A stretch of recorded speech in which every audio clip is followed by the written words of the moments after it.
nežinau kaip geriau apibūdinti, man iš karto Altas asocijuojasi su tuo, kad tai yra įmonė, kurio visos idėjos, kurios kažką buvo tavo galvoje, gali gimti. Ką aš suvokiau dirbdamas čia, kad visi įrankiai tau duoti.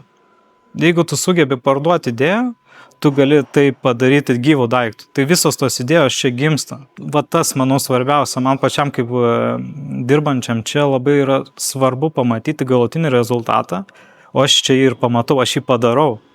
Tai va čia, manau, apie Altą. Čia yra tas, sakykime, mes kalbam apie bendro vidaus produkto kūrimą.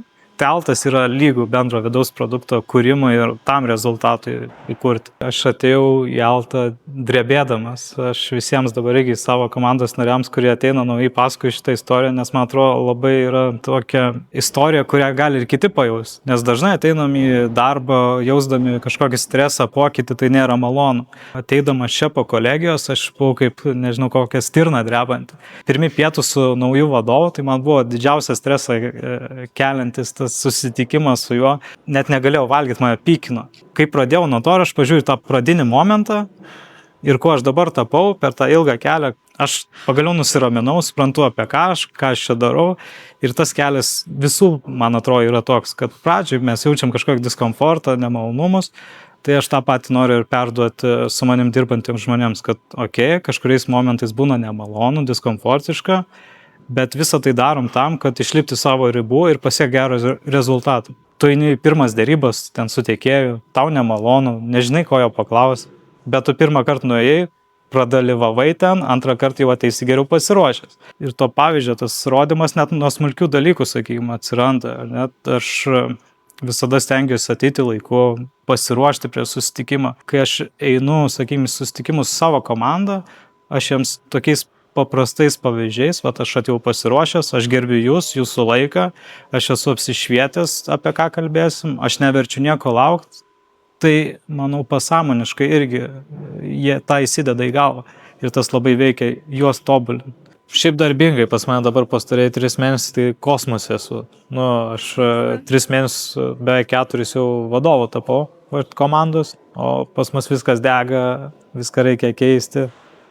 Komandos nariai daug įtampos jaučia, tai bandau sugerti, kad per save kažkaip, kad jiem padaryti lengvesnę dieną. Tai yra labai daug visko vykstančio aplink. Yra tokio vienkartinio triukšmo, kur tuo metu duodi fokusą, sakykime, bet iš tikrųjų gal jo net nereikia duoti. Tai aš bandau dar 3-4 mėnesį, kiek čia esu, tą triukšmą atfiltruoti, kas iš tikrųjų fokusuosi tik į strateginius daugiau tikslus, nes suprantu, kad tai, kad kyla kažkokios problemos ar ne, tai ateina iš to, kad nėra strategijos, prioritetų. Tai mano kaip darbas, aš matau, padaryti infrastruktūrą, tokio prioritetus, link kur einam, kad visi žinotų plius minus fokusą ir nesimėtytų. Aš žiūriu į problemas didžiausias. Pavyzdžiui, ką patiria ten, sakykime, tai, dabar įmonė, ne, ten, aš, pavyzdžiui, kai dirbu su pirkimo sritim, tai man iš karto įdomu, kur mus daugiausiai skalpuoja, dėl ko. Aš į tą žiūriu, ten pasižiūriu, tiekėjai vėluoja, ne, didelė dalis tiekėjų, aš tada, gliaudysim šitą, ten tada brokų daug, gliaudysim tą, kažkoks nesusikalbėjimas tarp skyrių, vėl eini aiškinės, tai kas negerai, ir kažkaip tokį pamatą supranti, kad kažkur nukrypom tuose dalykuose, reikia atstatyti ir tada viskas bus gerai. Kai įmonė auga stipriai, augimas ir tempas didelis ir tu tiesiog viską po truputį gliaudai, bet nieko iki galo. Tai tą augimą, kad suvaldyti stengiasi mes prioritetus, kad augtum tinkamą linkmę, o nedarytum pavienių tokių dalykų, kurie gal net neš tokio gero rezultatų. Sakykime, šiai dienai užsidengsim, bet ar tai buvo verta dėl ilgesnio, sakykime, perspektyvos ir to matymo lauko. Gal tai yra mano charakteris, jausti atsakomybę už ką aš dirbu, ką aš darau, bet susimašiau visai neseniai ir galvoju, gerai, kad aš paskutinį kartą jaučiau tokį krypties pakeitimą, tai kai tapau vadovu iš tikrųjų.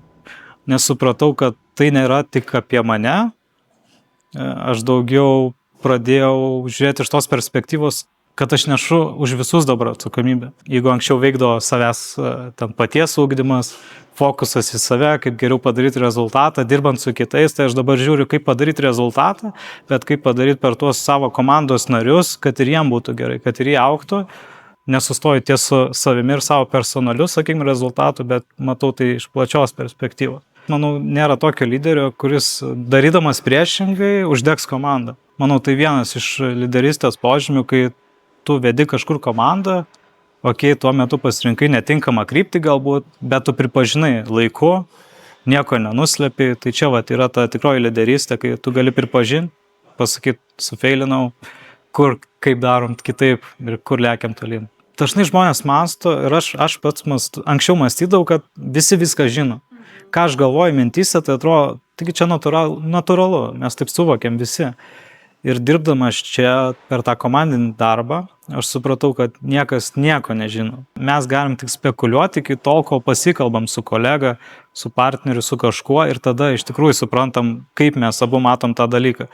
Tai ką aš labai ir skatinu ir savo komandai, ir manau vienas iš pagrindinių dalykų, tai yra kalbėtis tarpusavį. Negalim sėdėti prie kompiuterio, kaip dabar esam visi įpratę ir rašytis tik mailus. Labai svarbu yra turėti tą gyvą kontaktą ir iš tikrųjų, tu tuo gyvu kontaktu gali suprasti žmogų, kuo jis gyvena, apie ką jis yra ir suprantam vienas kitą vardan gero rezultato. Tai aš visada savo komandai ir sakau, kad jeigu pradėjom kažką inicijuoti, kažką keisti, turim apmastyti iš visų kampų, išvelgti rizikas, klausti, kodėl apskritai tai darom. Nes jeigu tu neužduodi pirmų atvejų klausimą, kodėl, tai apie ką mes kalbam, arba kokia yra esminė problema, ką mes norim keisti. Arba galbūt nėra problemos, bet yra ką norim pakeisti, įnešti naują.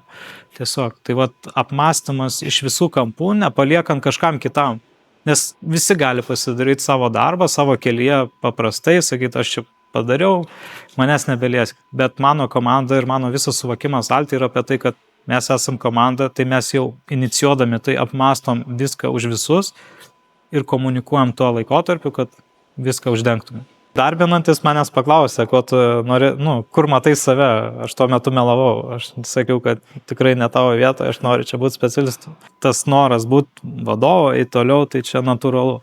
O kažkokį pavyzdį tai savo, aš manau, kad įgyvendintas mano projektas su trečiųjų šalių importu, tai yra didžioji dalis manęs. Ir kodėl buvau įvertintas apskritai tapti vadovu. Nes turėjom tokių niuansų, kad ten buvo daug dedamųjų, daug rizikų ir visi buvo toj stadijoje, kaip nežinojo, kaip suvaldyti. Aš buvau vienas iš žmonių, kuris tuo metu prisėmė daug atsakomybės, daug rizikos ir bandžiau uždengti visas įmanomas ir visus įmanomus iškylančius klausimus. Tai čia yra tas kelias, kai aš parodžiau savo atsakomybę prisėmimu, aš investavau savo laiką, išgliaudžiau tą dalyką ir tapau tuo, ko aš esu dabar. Tai tas projektas sėkmingai įgyvendintas, jis važiuoja toliau, aš jau jį palikau ir einu naujų kelių, sakykime. Bet tai vienas iš tų mano stepsų įmonė žingsnių, kur aš rezultatą pasiekiau.